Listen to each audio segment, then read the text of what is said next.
Devil and See All.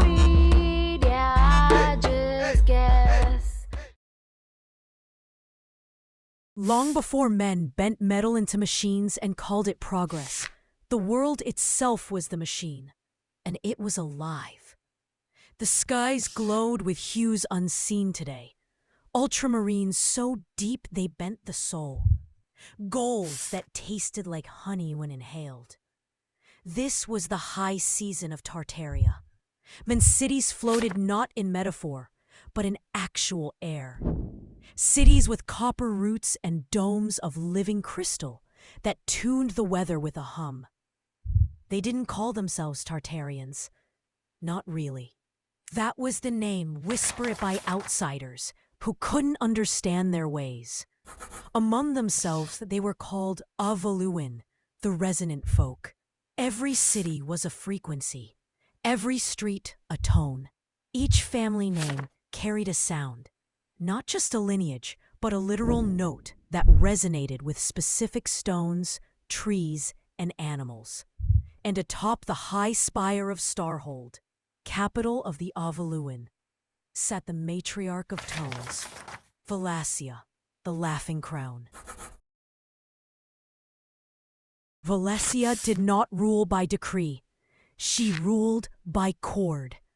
To sit on the tune throne was not about power. It was about maintaining vibrational harmony between the land, the sky, and the people. Her voice, trained in the codex of whispers, could dissolve illness or summon rain by simply adjusting her pitch. She kept a pet jellyfish that floated beside her, glowing to match her mood. She wore no crown, only a necklace of tuning forks made from the bones of fallen sky whales. Each morning, she would open the city's resonance gates with a laugh. Not a serious, royal announcement, but a belly laugh so rich the domes would sparkle and the crops would stretch. But laughter, dear one, is a fragile bridge. And one day, she stopped laughing. It began when a stranger came. He was pale, wore shoes with too many buckles, and spoke in straight lines.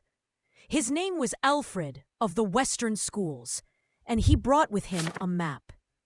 Now maps were forbidden in Tartaria, not because they feared knowledge, but because true locations shifted based on sound and emotion. Mapping the land as fixed was like trying to draw a song in stone. But Alfred insisted. He said, "How can we expand if we do not fix our dominions?" He spoke of something called progress and drew grids on sacred songlines. Valacia warned him. To name a place is to trap it. To measure is to kill the dance. But Alfred, drunk on measurement and pride, built a replica star fort using only angles, not intention. The moment it was completed, the winds reversed direction, and the birds fell silent. A crack opened beneath the city. The old harmonics stuttered. The first mud whispers were heard. One by one, the cities dimmed. Without their songs, they could not float. The great domes, which once breathed with light, began to fog. Star forts flickered and failed. People began to forget the names of the animals, and the animals forgot their names in return. Valacia wept in secret, her laughter replaced by sighs. But before her tone faded entirely, she took the Book of Elements, the last remnant of the old science, and hid it beneath the roots of the singing tree. Then she called her people to the spires. She did not cry nor curse. She sang, one last time, a song so beautiful that it fractured time itself, sending echoes into the unborn, into dreamers, into poets, into weird children who hummed to themselves and stack stones without knowing why. Then she was gone. They say Valacia became the wind, that she left her tone inside every child's laugh, that her jellyfish still floats over the Arctic Circle, singing when the stars are right. And they say Tartaria didn't fall. It lowered its frequency so the unready could not enter. But some still remember.